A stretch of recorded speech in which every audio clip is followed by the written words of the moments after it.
They raced earlier this morning. There's a win for Gus Burton, but standing by for live commentary on this, we've once again got Tim Harvey and David Addison. So for round 10 of Porsche Carrera Cup Great Britain, the cars are on the grid, with this grid based on the result, an amended result indeed, of the first race with the leading 5 finishers in reverse. Cian Jewis, one on the road earlier on today, was given a time penalty for exceeding track limits. That has been argued against by his team and therefore that penalty has been taken away. So he got the win, and it means that Gus Burton, who thought he'd won it, ends up in second place after all. So the car's on their formation lap, and the grid is going to look like this, with Matty Graham lining up on pole position and Josh Malin with him at the front of the grid. Theo Edgerton, the reigning Cayman champion, starts third ahead of Gus Burton, with Cian Jewis going from 5th, and Will Martin, who had a last lap spin in race 1, 6th ahead of Adam Smalley and his teammate Oliver White. Row 5, Jake Giddings and Charles Rainford, who won in Pro-Am earlier on in the day, indeed for the 6th time this year. Nathan Harrison, a double winner this year in the Pro-Am class, lines up next alongside Angus Whiteside. Then you get to Charles Bateman and Ryan Ratcliffe. Mika Stanley is on the 8th row with Hugo Ellis for company. Then there is Will Aspin, also a winner in Pro-Am this year, and Josh Stanton, unbeaten in the Am class, 9 out of 9. Justin Sherwood comes next, and Ian Logie, the current British GT Championship leader, having his debut weekend in Carrera Cup GB, he will start 20th. Nigel Rice would have been at the back of the grid, but sadly is a non-starter.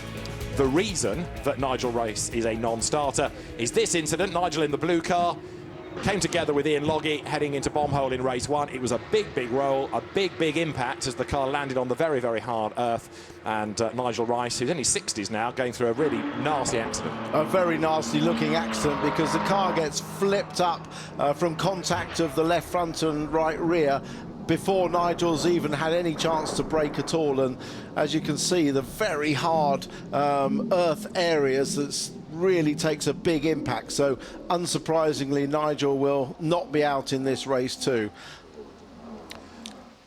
But Nigel got out of the car, and we wish him well as the field then makes its way round to the grid. This race is going to be over 20 minutes, and the cars then come from bomb hole into position. Now, 3 races in one, effectively, here. You've got the Pros, the Pro-Ams, and the Ams. Josh Stanton has rather been the dominant Am.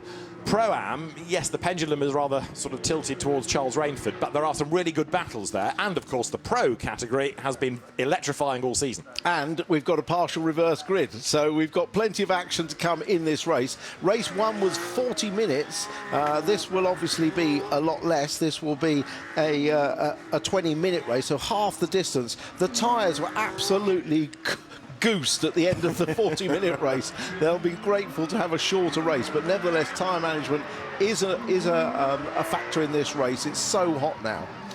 So temperatures going up and up all the time. The Snetterton crowd topping up Santans as Matty Graham in a borrowed car, because his normal race car very badly damaged at Knock Hill. He comes up onto pole position. That is Ian Logie, who also did pick up a little bit of damage in that incident with Nigel Rice. Ian has been a mainstay of British GT for recent seasons, and with the help of Callum McLeod and Jules Gounod, is leading the British GT Championship for Ram Racing with the Mercedes AMG GT3 right now, but has always wanted to have a go at Carrera Cup, and this is about the first time that a weekend has presented itself when he can come and have a go. He's driving for the Toro Verde GT team, and we might see a bit more of him next year. The drivers look towards the lights, then they go red, and 20 minutes of Porsche Carrera Cup Great Britain round 10 is go. Not a great start by Matty Graham, but a very good start by Josh Malin from the outside of the front row of the grid, and Josh Malin tries to get his nose in front as they come down towards Riches. The blue and yellow car almost level with Matty Graham in the all-silver car on the inside line, out of the right-hander up towards the Wilson hairpin. Graham is in the lead, covers off Malin's attack on the inside. Theo Edgerton round the outside line there. Gus Burton is 4th, Cian Jewis is 5th. They scrabble out of the hairpin, and Matty Graham, having been attacked on all sides, still leads. Yeah, it looked like a poor reaction rather than a bad start, but I should think he was so worried about making a repeat as Gus Burton gets out wide on the dirty part of the track and runs out very wide, as does Will Martin. But yeah, I think understandably Matty Graham didn't want to stall on the line, but it was just his reaction was a little bit slow. But he's got the lead now, that's what matters. Edgerton into 2nd. Josh Malin running third, and Gus Burton is on the attack as he goes through into fourth place. Now, where in all of that's Cian Dewey's got to, because the championship leader, yes, there he is. He's ahead of Gus Burton now, so he's got himself up one further spot as they come up towards the Bentley Straight. Dewey's fourth, Burton down to fifth, sixth there, number 10, Will Martin, Adam Smalley next in the queue, just ahead of Jake Giddins as they come down Bentley Straight for the first time. Right, Matty Graham now, with all the dramas going on behind him, has got away a little bit, and he's starting to build a gap over Theo Edgerton and then Josh Malin. Yeah, a little bit of debris on the track. That looked like someone's splitter, and it was there probably from one of the front-running cars, so I'm not sure who that is, but losing the splitter this early in the race is going to really affect the aerodynamics at the front of the car. And quite a few running wide at turn 3, so possibly it's a legacy of that. There's one or two others scrabbled wide out of bomb hole. That was the corner that gave Nigel Rice his big dramas earlier on in the day. The 40-minute race started at 9:10 this morning, so it's been relatively a short gap between races for the teams as Matty Graham in the all-silver car leads Theo Edgerton, leads Josh Malin, leads Cian Dewis at the end of lap 1, and as Matty Graham breaks the beam, his advantage then over the opposition is 7/10 of a second. Replay at the start. Yeah, you could just see Josh Malin got a better reaction for the lights, doesn't he? It wasn't quite enough to get in the front. He's on board with Matty Graham, our pole sitter, and initially the actual drive was okay. It was just that he didn't get away quickly enough. So he's got Josh Malin on his left, but he's able to claim that first corner, hold it in tight, and then defend into the Wilson hairpin and secure that lead.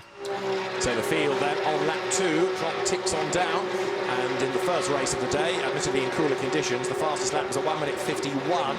We'll see what they can do at the end of this, which will be the first proper flying lap rather than one from a standing start. So Matty Graham leads. He's had 2 race wins this year, and he needs a victory out of this, because in terms of the championship, of course, he's really fallen back, a legacy of the dramas at Knock Hill. Yeah, he hemorrhaged points there by having his accidents at the start of race 1, meaning he didn't even get out in race 2, so no points scored there at all.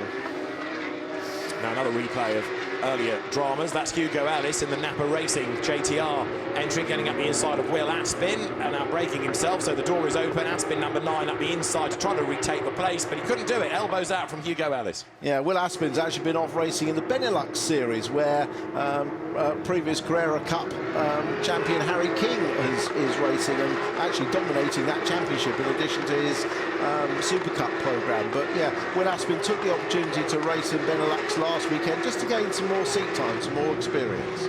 Nathan Harrison there, number 27, ahead of Angus Whiteside. They had a really good battle in race 1, and it's happening again, this time for 3rd and 4th in Pro-Am, because Charles Bateman this time is ahead of them, and the class leader is Charles Rainford, who won earlier on in the day. The leaders then come over the line, 16 minutes on the clock, and Matty Graham's advantage 7/10 is up to 9/10 now over Theo Edgerton, and then he's got Josh Malin right up behind him in 3rd place. Yeah, I spoke to Charles Rainford after race 1 because he struggled at the start of the race and lost a lot of positions, and we wondered whether there was a problem with the car. He said, I just couldn't switch the tyres on.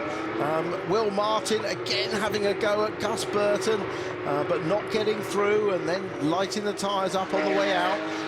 Will Martin was one of those who suffered most with the tyre wear at the end of race 1. In fact, he went off on the very last lap at Coram, didn't he? So he needs to look after his tyres a little bit more. But the gap at the front is just edging out, isn't it? Fastest lap is actually Charles Rainford, the guy I'm talking about. But I think there could be some faster laps to come. Yeah, we also had Will Martin going off the road under the safety car. He was getting ready for the restart and overcooked it and fell off the road and lost the place.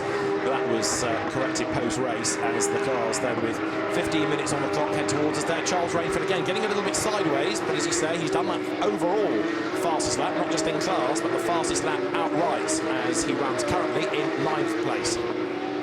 Yeah, it was Adam Smalley that got demoted back behind for overtaking during that first car, safety car, where they were on the restart, and Will Martin actually went off the track. So Adam Smalley felt he had no real choice, but he's been placed behind him, had a two-place result penalty for him. The 2 other incidents that were changed afterwards were the 5-second penalties for track limits for both race winner Cian Dewis and Ryan Ratcliffe. So clearly the clerk of the course agrees with me that these track limit penalties are getting a bit too many. You have to feel a bit sorry for Adam Smalley, because You're right, he lost 2 places, but that was because Will Martin spun. So to put him behind Will Martin, he had to sacrifice more places than he'd gained in the first instance, which doesn't seem right. Now look at this. In Am, Justin Sherwood is ahead of Josh Stanton. Now this is almost unprecedented this year. Josh Stanton, the second of these 2 cars, has been the dominant driver. He has not been beaten, but right now he's going to have to work for it. He goes to the inside line. Justin Sherwood, the reigning champion in the class, does fend him off as they dive into the first corner. And Justin Sherwood, one-time Formula 3 racer, is absolutely determined to score a win here. Yeah, and he has been in front of him on the road before. He just hasn't managed to pull off that win because he's made mistakes or gone off later in the race. But he's going to have to hold himself together under a lot of pressure because Stanton will want to keep his 100% win record intact. Adam Smalley under attack from Charles Rainford. Those ahead have locked up. That's why the task is there. Jake Giddings on the inside line of Rainford in the yellow and black and white car.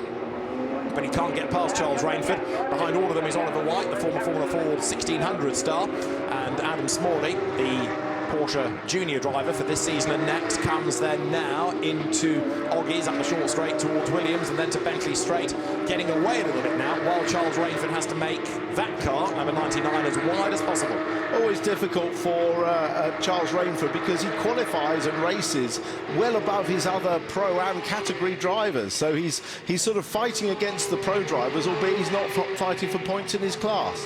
Now there's Cian Jewis in the lead of this trio, ahead of Gus Burton, ahead of number 10, Will Martin. Cian Jewis then the championship leader and looking to try to get onto terms with Josh Malin. He's not there yet, he's got a lot of real estate to make up, but what he is doing, of course, is scoring points all the time. So the race leaders are currently on lap 4. You can see the clock ticking on down. It is time rather than laps for this. The flag goes out the first time the leader crosses the line once the 20 minutes are up. So Matty Graham leads from Theo Edgerton. 9/10 is that margin. Josh Malin going through in 3rd. Cian Jewis is 4th. Gus Burton next, then ahead of Will Martin. Fastest lap Matty Graham that time, and he's now got that gap to over a second. Yeah, that's more what we expected from Matty Graham. I thought that fast lap would come around now as the tyres just come into their peak operating temperature and pressure, and he's just getting into his rhythm in that car.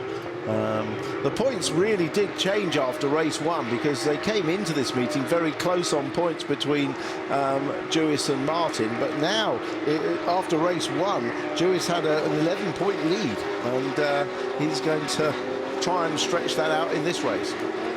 So there is Gus Burton, very disappointed that a win he thought he had was then changed in the steward's room afterwards, but he is chasing after Cian Jewis now, new to Porsche racing this year. Gus Burton, he won the GT4 class of the British GT Championship last season with Century Motorsport. He and the team have stepped into Carrera Cup, and right from the start of the season at Donington he was really quick, came close to winning that first race at Donington, but it unravelled a bit towards the end. So the win at Knock Hill that he had was overdue but well received. Yeah, very much so. He really has hit his form for the second half of this championship, and I'm sure he's going to be a contender for race wins throughout. Less points available in this race compared to race 1 due to the reverse grid penalty, if you like, to race 1 winner, so less points available in race 2, but nevertheless everyone wants to get as much as they possibly can. But Cian Jewis just needs to try and keep control of, he doesn't need to do anything reckless. He's outscoring both Will Martin and Adam Smalley at the moment. And here Justin Sherwood is still keeping Josh Stanton at bay. Josh's uncle, Richard, former TVR Tuscan racer, raced at Le Mans for Morgan and TVR. And Josh comes then now up towards the timing line, almost on the back of Justin Sherwood. There's not much to choose between them. Last time when they came over the stripe, it was a 1/5 of a second. Ian Loggy, the other amp, 3rd in class. And again, Stanton is quick in a straight line, moves to the inside down towards Riches, but Justin Sherwood, with many years of experience of racecraft under his belt, is able to hang on to the place. Yeah, there's halfway through the race, so we're literally halfway through the race, so he's got a long way to go yet to stave him off. But the fact he's held him off for so many laps so far without making a mistake is a good sign for Justin Sherwood. He's just got to keep his composure.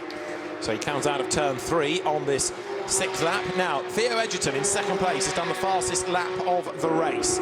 As there, Mika Stanley, number 5, gets up the inside of Angus Whiteside. That's a pro getting ahead of a pro-am. Mika Stanley is down in the 10th in class, so he's wriggling his way up the order overall, but it's the class opposition he needs to be ahead of in order to increase his points tally. Yeah, which is annoying if you're Angus Whiteside, because you're trying to have a battle with Nathan Harrison and you've got a pro coming in between you, but I'm sure Angus will fight back. He's in a rich form of reign of form moment. He had his first 2 podiums up at Knock Hill and then another podium just in the race gone by, so the Porsche Preston sponsored driver going very well. That's Angus Whiteside. And replay here of Mika Stanley's move against Angus Whiteside. Through on the inside, there was just about enough room, and Mika Stanley needed no second invitation, dives through. Good move, clean move, and Angus gave him room as well. 33, Ryan Ratcliffe, keeping Hugo Ellis at bay. This is for 5th and 6th in Pro-Am as they come now through Coram, through that long right-hander. Down now towards turn 12. Way out wide goes Nathan Harrison in the pink-fronted car. Another Pro-Am race victor this year. And Sherwood in the background is still ahead of Stanton. Yeah, very big battle going on right between those cars, isn't there? Oh, big lock-up. Yeah. Hugo Ellis behind, and off the road goes Will Aspin. Makes his own line there through the S's. Nathan Harrison up the inside of Charles Bateman, goes through. That gives him 2nd in Pro-Am, but he goes out wide. Charles Bateman in the silver and dark blue car on the outside line for turn 3. They're mirror to mirror, but Nathan Harrison goes through. Number 27 on the inside line there, takes 2nd in class. Yeah, very good move. We've seen you can't get round the outside in going through Palmer's, but he had to concede the place. And another one for Bateman loses. That was Mika Stanley, wasn't it, going through? So put off his line, and the door was wide open there.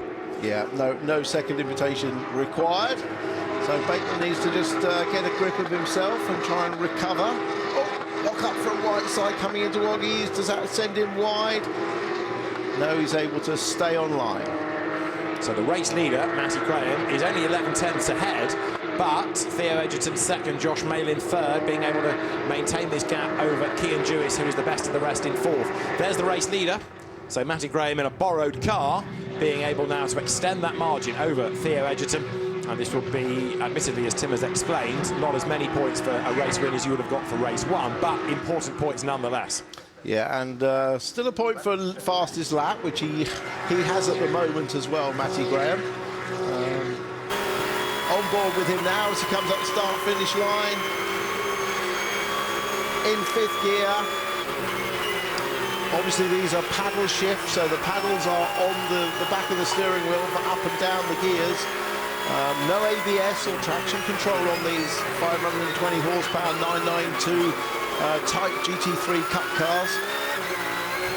So the driver can keep control of it all the way, but really needs to be smooth and try and get the power down on the exits of the corners as smoothly as possible, so as not to work the tyres or run wide. But the cars, a lot of aero on the cars.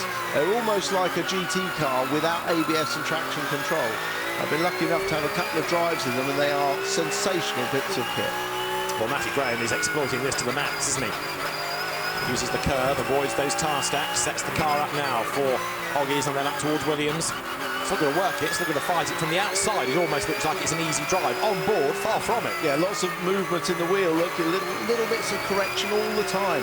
These are the control inputs, the throttle, brake and steering that balance the car on the edge of adhesion. A little bit of adjustment on the brake bias there. That's what he's turning on the knob on the right of the steering wheel. Just an adjustment that he's making as the tyres wear. Sometimes you need to take a bit of braking away from the front to avoid lockups later in the race. So clear road ahead of Matty Graham. Theo Edgerton in 2nd place, falling away a little bit.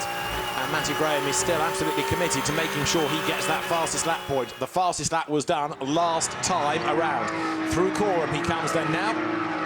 And then the run down towards the completion of lap number 8. 5 more minutes are on the clock. So what, 3 more laps he's going to squeeze out of this as they come up towards the line once again. There you can see the gap between the leader and then really a long queue of cars taking you all the way back to 6th place. Yeah, that's where the real battle is, isn't it, between those cars. Charles Rainford with a comfortable lead, 8th overall, but a comfortable lead in Pro-Am. Replay here of Marcus Whiteside having a go at Charles Bateman, getting into the back of it. That opened the door, and Whiteside goes through. Oh, it's a move a touring car driver to be proud of, isn't it? And Justin Sherwood still ahead of Josh Stanton, but then Will Aspin, recovering after a rallycross moment, gets involved and splits the pair of them, which might be very good news for Sherwood, protecting his lead. Yeah, that's exactly what he wanted. I mean, it just breaks them up, doesn't it? It gives him a few laps. There's only 4 minutes to go, so really gives a good gap between the two of them. So that 100% record of Josh Stanton looks like it might be coming to an end.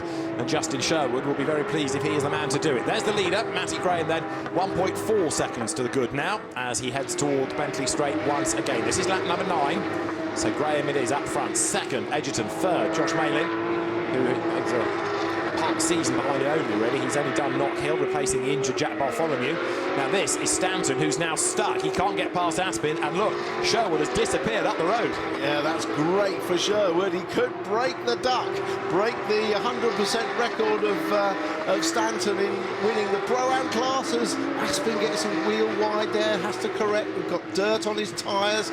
And, well, Stanton will be ruining perhaps not getting past earlier in the race, but that's the way it goes. The battle really is for second overall between Edgerton and Malin. They're very close together.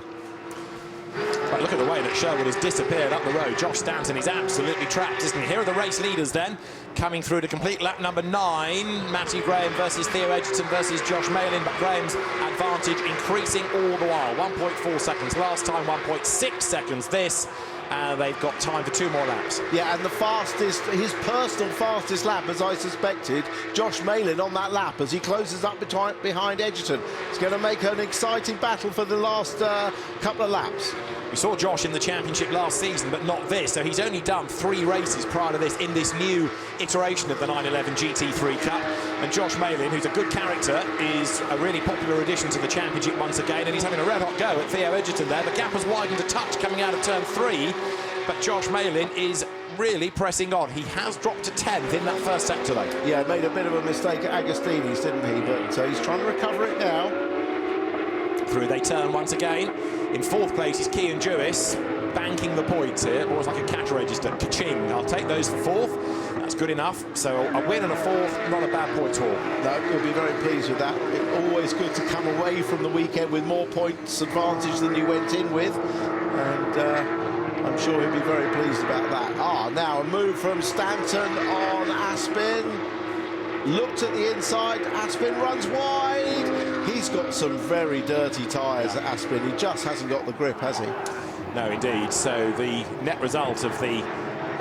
they're all sliding around. A lot of sliding around. Do you see the first 2 cars?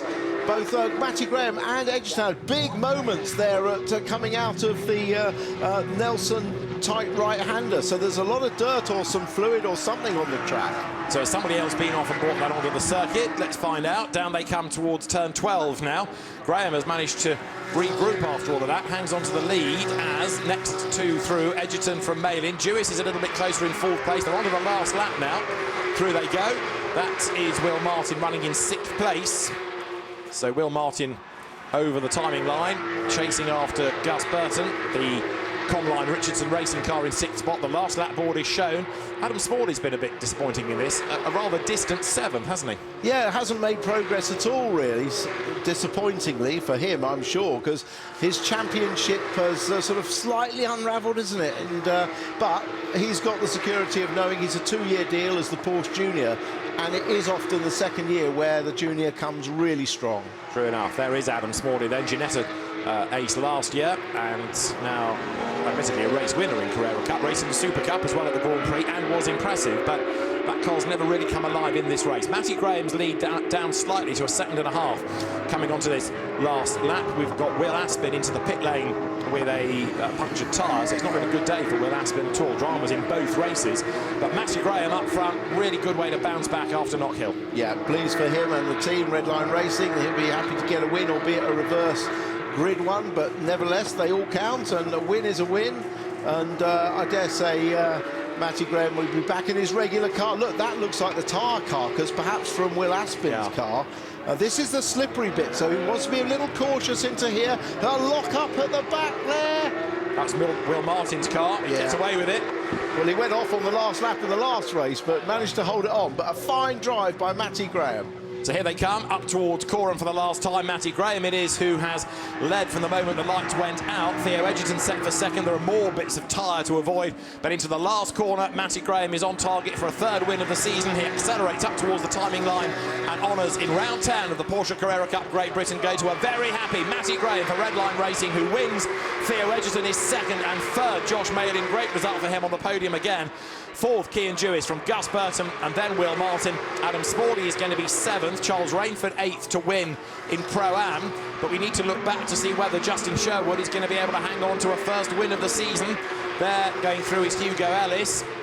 And Justin Sherwood does arrive in the background, and he's going to win the AM class for the first time this year. The checkered flag is at the ready, and so Justin Sherwood is 17th. But finally, somebody beats that man, Josh Stanton.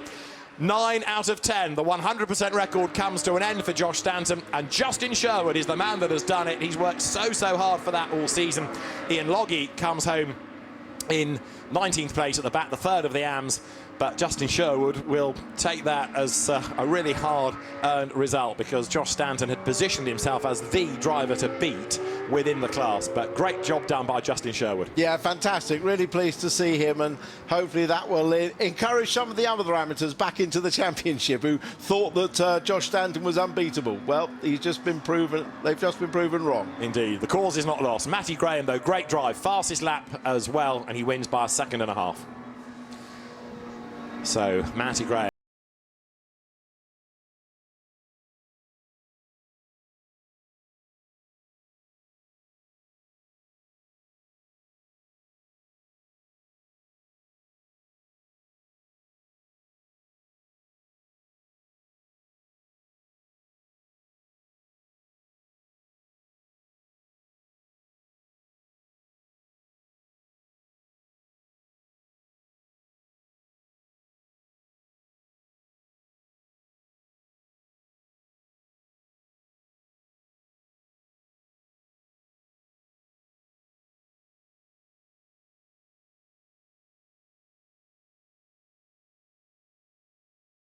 Start line accident, and bounces back here in fine style to win by a second and a half. Theo Edgerton taking second, Josh Malin in third.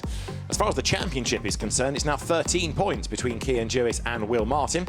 Adam Smalley is third, Matty Graham fourth, ahead of Theo Edgerton and Gus Burton. Seventh at the pros, Josh Malin, ahead of Jack Bartholomew, Seb Morris and Ross Wiley. The other two classes, Pro-Am is headed by Charles Rainford, now 20 points to the good, ahead of Nathan Harrison and Ryan Ratcliffe. Josh Stanton may have just been beaten, but he's still 52 points ahead of Justin Sherwood in the AMs, with Mark Radcliffe the best of the rest. So the cars make their way on this in-lap down the pit lane, and we'll hear from a no doubt delighted Matty Graham when we get back to Norfolk. First, though, we're off for a break.